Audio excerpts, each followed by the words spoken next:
Hello. Hi. Hi. Hi. Welcome.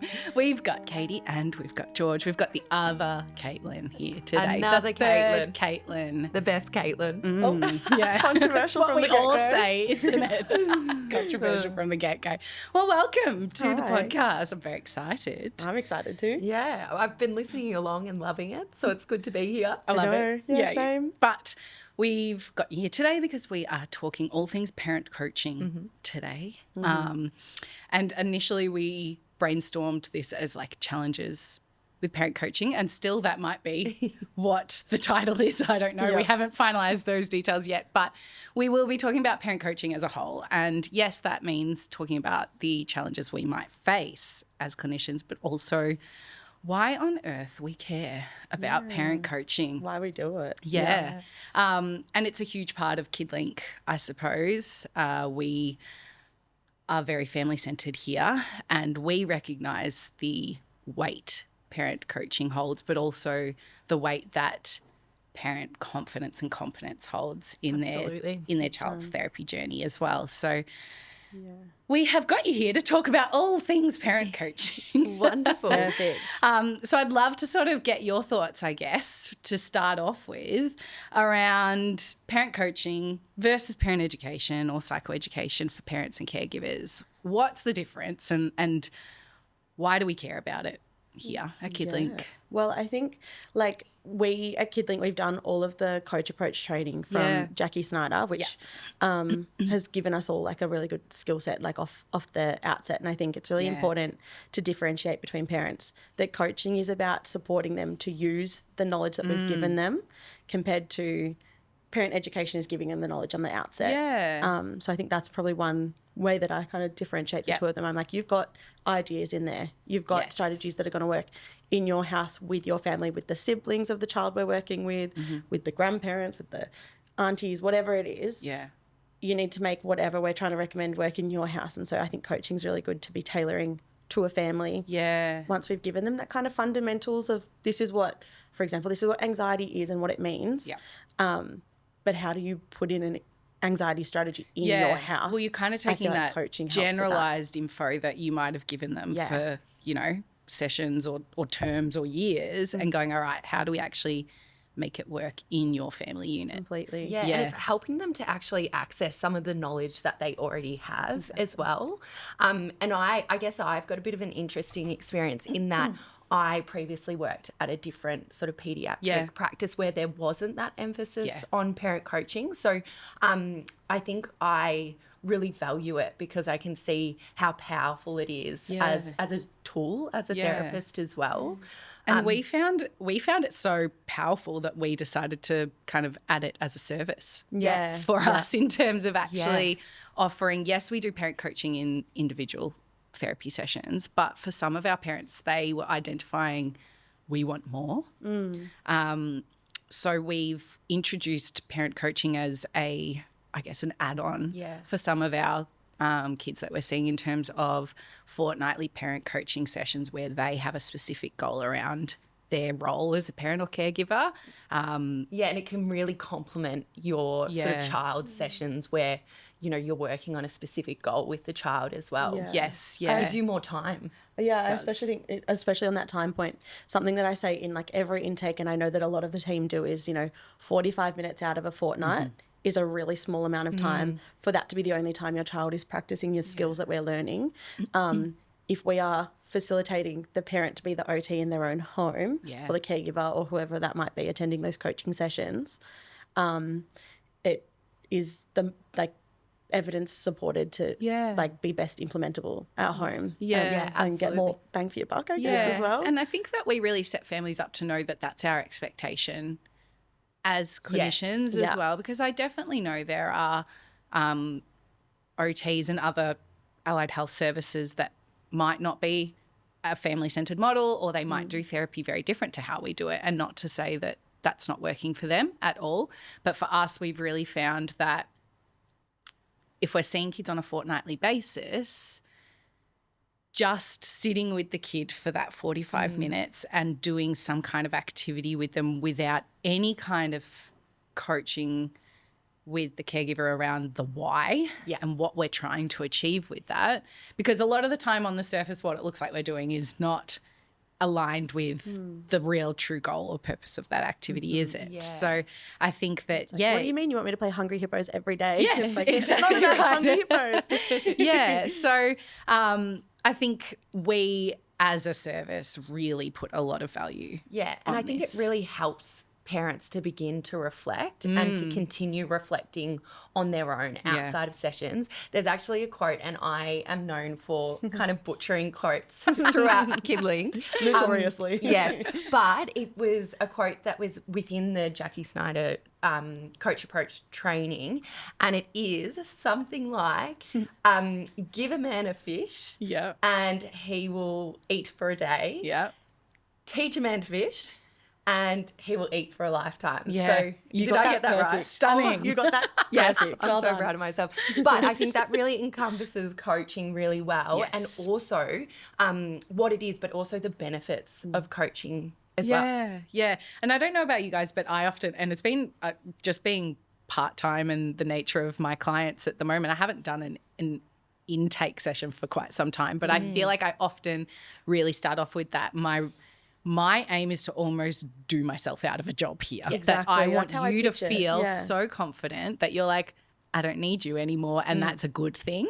And so if we aren't putting any emphasis on that upskilling in terms of parent coaching, I feel like often therapy can be really reactive, that they experience an obstacle at home and they're like, we have to take this to OT and work through it because I don't know how to unpack this yet, versus, okay, I've learnt about, the theory around this, or we've brainstormed strategies for, this challenge or behavior or whatever it is that we might be working on previously. Can I implement those strategies in this situation?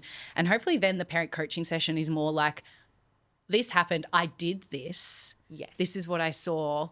What are your thoughts? Could I have done anything different? Yes, versus absolutely. what do I do when that happens? Yeah, it's so empowering. And that comes down to like reflection is a skill that we have to learn too. Yes. And coaching facilitates the rehearsal of the skill of reflection. And I think parents really need to be fostered in that, because it's so busy being a parent and it's so busy like living through it day by day. Like we get the come in 45 minutes and we get the like the cliff notes of whatever it is. Yeah. They're living the moment every day, and so finding the ability to have that skill and be able to practice it in your day-to-day life when you are so busy with potentially multiple kids or kids with additional needs and all that sort of stuff. And I think it's also really important to touch on that there's a place for both. Like obviously a place for parent education and parent coaching too. It's not one or the other. Absolutely. And if we were solely doing parent coaching, I don't think that would be effective either. Yes. Yeah. Absolutely. There's a time and place for it as and well. I find something that I'm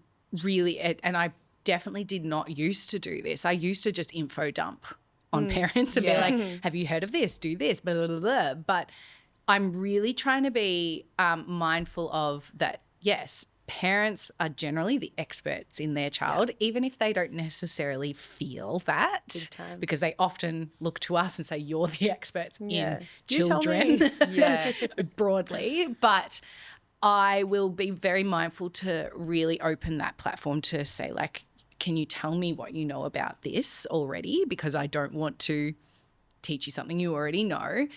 Or, I've got some ideas on this. Is it okay if I share that with you? And I think the setup is really important for that, and actually explaining like what coaching is, what the purpose of it is. And so helping parents to understand from the outset that this is a tool that we use to set them up for that as well. I think, and I know we're going to kind of go into challenges a little bit, but I think that also a parent or caregiver's readiness to be coached is also like a skill in itself, and that's why we're not like doing our intake and going, great, let's just do parent coaching from the get-go. Foster all the knowledge that you've got. It's actually like they need to be in a position where they're like, I actually want to be coached here as and there well. has to be a level of trust between you and the parent as well. So it's very vulnerable for the parent. It does require a real level of vulnerability, especially from that reflection and things as well. Absolutely. So, yes, sometimes it is starting with parent education. So, you know, you giving them a few things or a few strategies to go and trial. Yep. Hopefully they experience some success with that. Yep. And then that can build some trust for you to then be able to implement more coaching. Absolutely. Yeah. Yeah. So I suppose if you take that step back then, and I want us to really think about when we're thinking about challenges, I guess my aim is we're speaking to clinicians here. So I suppose like, yes, there might be challenges on the family's behalf as well, but broadly speaking, what are some of the challenges that both of you have experienced, I guess, individually when you're working with families and really trying to go down that parent coaching path? Yeah, I think for me, one of the biggest challenges is sort of maybe putting a bit of pressure on myself as well, that, you know, a family's coming to see you, they've got 45 minutes, I've really got to give them something tangible to walk away with. And coaching, it takes more time than just giving like a strategy, you know, like a nugget of information where a family can go home and really implement something. Whereas coaching is a bit more of a process.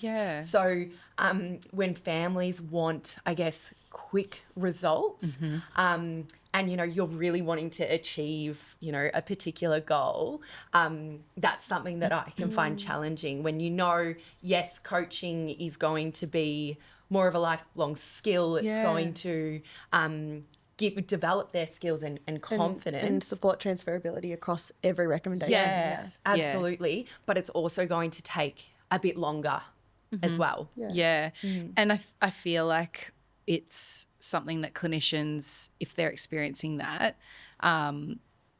like how do we set families up for success in that? And how do we really, I guess for us as clinicians, it takes that skill of also being really confident in setting clear expectations and holding those boundaries as well. I think it's all about transparency there. Like I try really hard, and that's why it's one of the reasons why when you said earlier that we added coaching as like an additional service, I try to be really clear to my families that it is an additional service. It is not it is not the same as your ongoing therapy sessions. And it is its own thing, and being really transparent about what it looks like, what it's going to be, how it can look for you, how to make it suit you the best. But I think it's being really transparent, like from the outlay of like, this is what we're doing and this is why we're doing it. These are the skills we're hoping you develop. I think I've also found my own like individual supervision sessions really helpful. So as I've become more experienced, as an OT, I've reflected on what my supervision sessions look like. And like my own personal experience is that when I'm coached to sort of get to the answer myself, I find that sort of supervision much more valuable and beneficial. And really empowering. You're like, actually, I did have the answers. I do know what's going on. So now it's just I wasn't experienced thinking about it in a certain way. So I feel like I've really got, like, I've got my own examples and I understand the value of it. So I think I can explain the value a bit better to parents and families. Yeah, absolutely. I think that for myself, one of the families that I've been working with recently, I wouldn't say it's necessarily a challenge, but it's something that I think we as clinicians need to be able to do, is that I feel I often will start sort of that parent coaching session or sessions with, you know, what are you hoping to walk away with? Like, and often I would say families will usually reflect more on like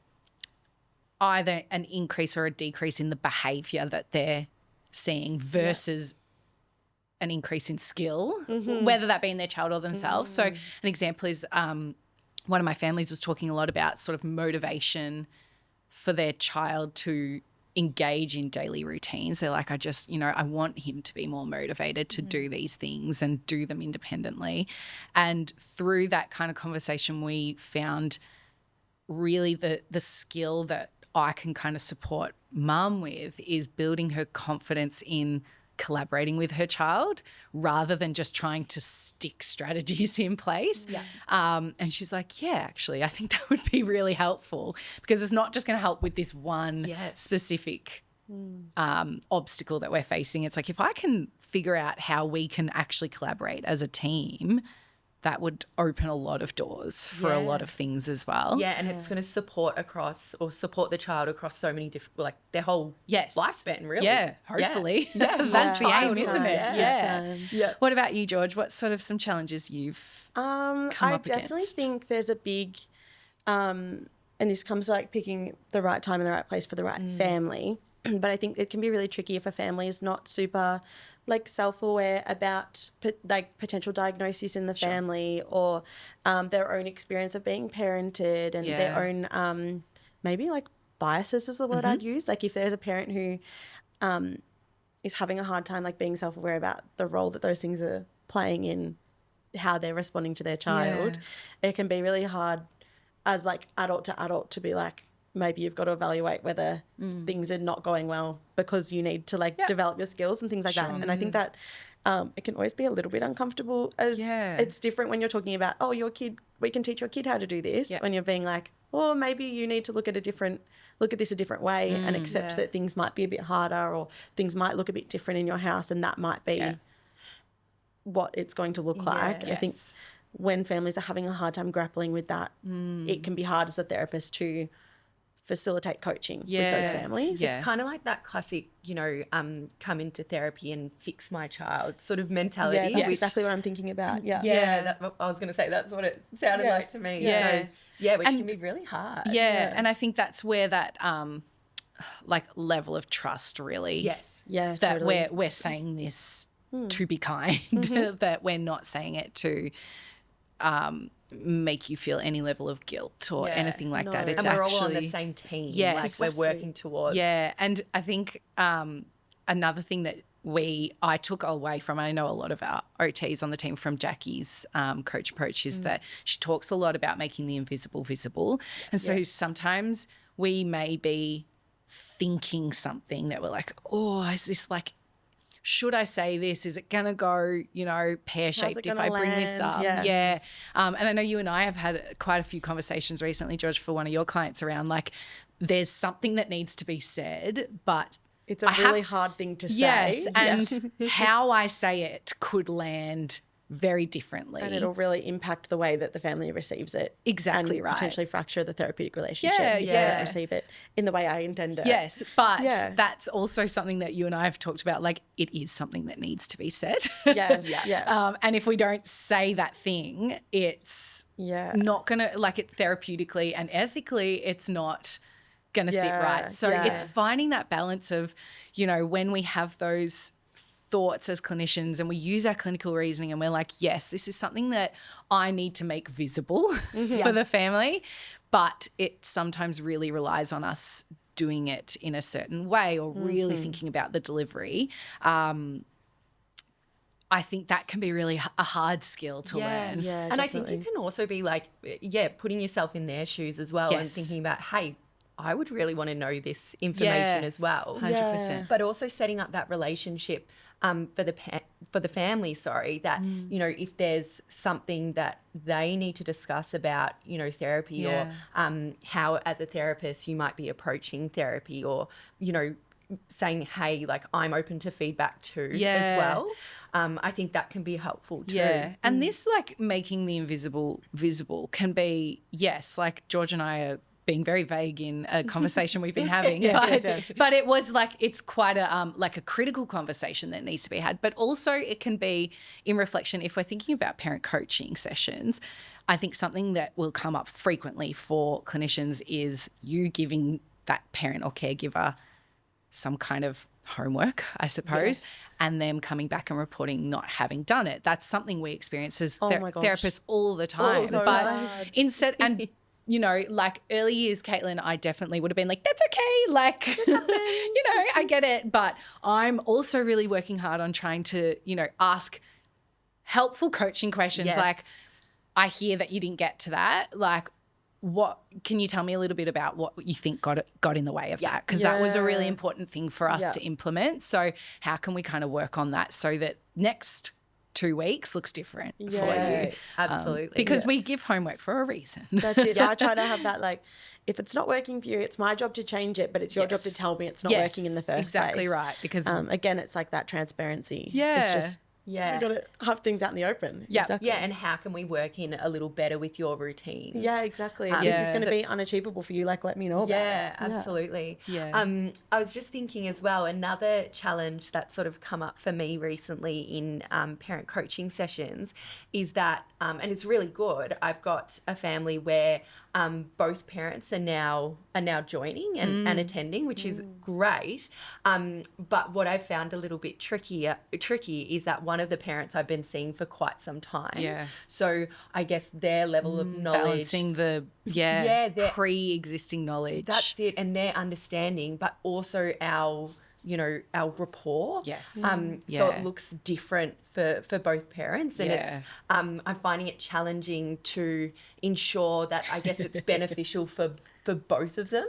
I found that challenging. Has that ever sort of come up for either of you? Definitely that, but even like that kind of makes me think of how it's so common to only have one parent attending sessions. Yeah. And then that parent comes in and says, "Oh, my partner is having a really hard time with this," and I'm like, "Can we get your partner here?" Like, and I acknowledge like work and parenting and all these things. Like, it makes it so difficult, but I totally agree. It's like so hard when 2 people are at different stages. But we're asking them to do the same things And it for the puts same a lot child. of demand on the parent or caregiver that's attending in terms of to then like soak in that new information for themselves and then make sense of it and then try and like translate that into their own for their partner in the parenting journey. So I think that absolutely. I'm also currently doing parent coaching, alternating with individual therapy, but the parents alternate. So dad brings child to individual sessions, but I'm doing parent coaching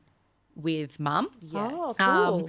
And I think like it's working really well in terms of, because just with timing and my schedule, that it's a day that mum can't attend individual therapy, but she's really keen to increase her confidence and her ability to work with her child on the things that we're working on as well.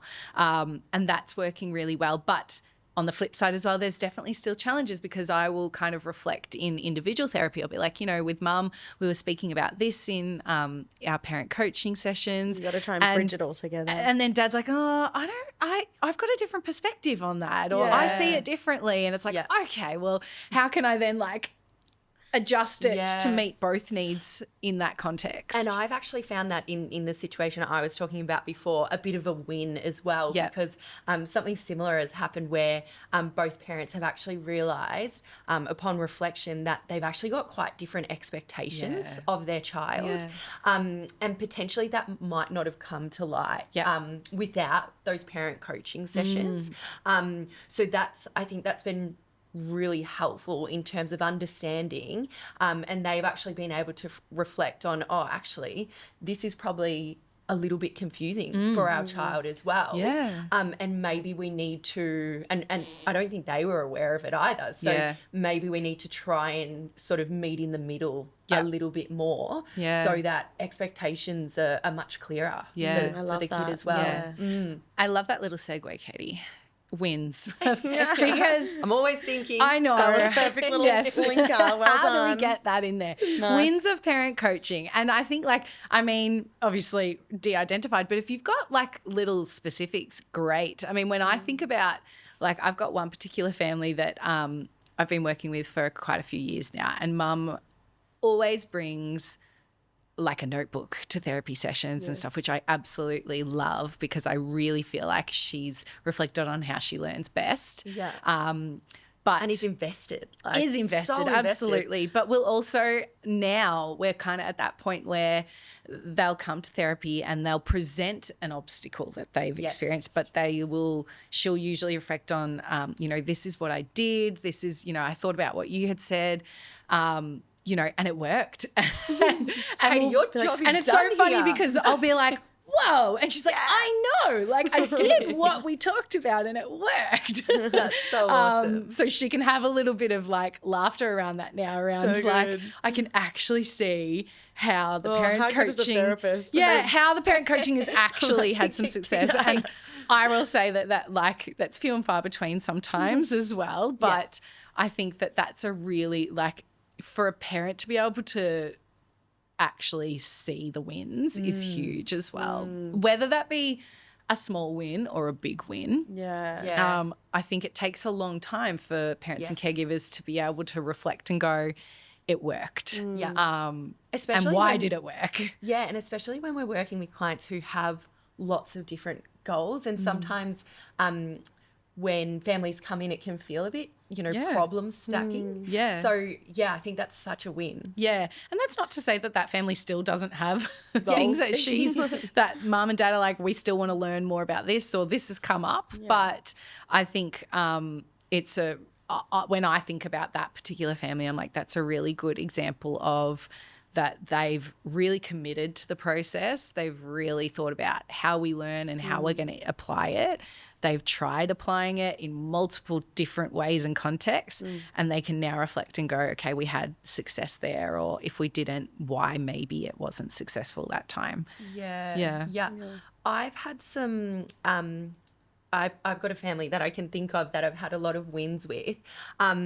And it's a part of parent coaching that I really love. And it was a family who came in and didn't really understand, I guess, their child and their diagnoses. And this child has multiple diagnoses and I guess you can say is quite high needs. And but also at the same time, the disabilities are, I guess, hidden. Yes. So this child looks the same as any other child. Yeah. And so parent coaching really enabled the family to understand, okay, what the child's needs are and actually have some real light bulb moments around, oh, hang on a second here. I am actually asking way too much. And that's because I didn't actually, I'm not thinking about these disabilities. Yeah. And they sort of came to it and asked a question around, are these disabilities always going to have an impact? And it was like, yeah, they are. In some shape or form. Yeah. And we need to consider this or the child's needs in every activity that they're doing, in every demand, every expectation that we set.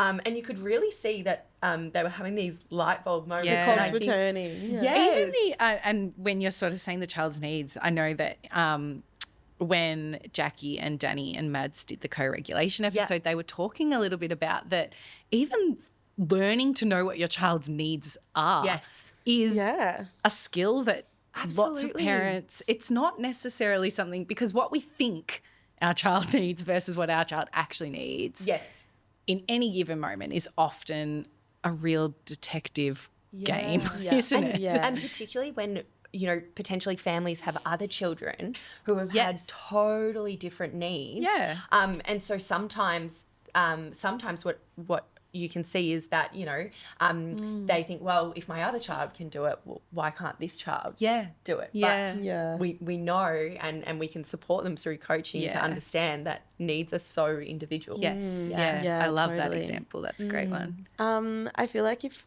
I've got a family and mum usually comes to sessions and she is keen as a bean. She is awesome. Love it. She just wants to soak up every second of every morsel of information that I can give her. Just wants to learn. She just wants to learn. She was having a really hard time organising the priorities of her goals and organising what to work on and kind of triaging everything because she was just so eager to learn everything, right? To give it all, but I'm only here for 45 minutes. That's it. And so it became really hard for me to kind of pre-plan a session because it was like we'd come in with so many different questions about so many different things and I'm like we've got to rein it all in. And I think through doing a term of coaching with this mum, she was able to recognize the things she was already doing that were facilitating engagement and organize some of the recommendations and some of the strategies she was already putting in place. But she was also able to then sit and think about how is this affecting me? How is this affecting my child? She's in like really early stages of understanding her child's potential diagnosis. She's a really little girl. So we're all still like on that very early learning journey. Yeah.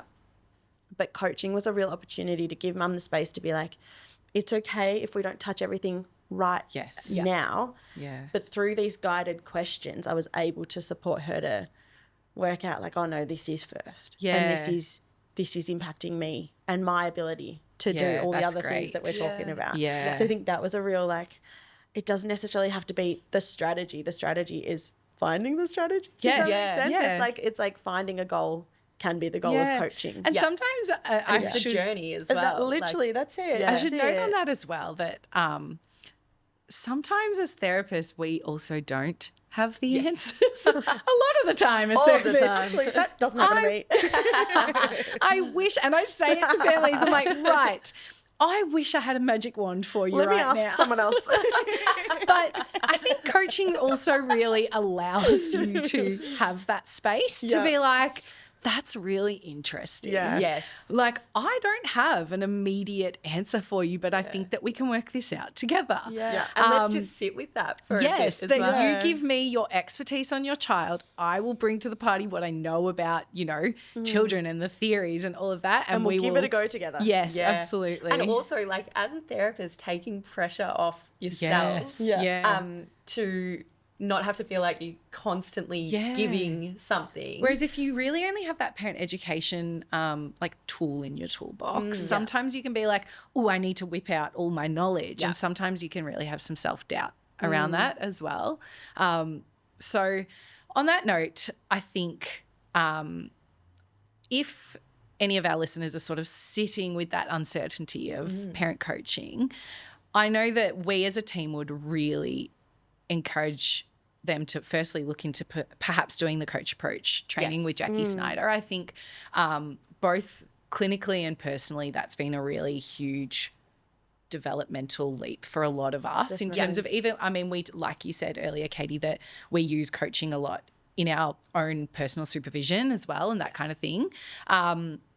But we really do see huge value in this space. Massive.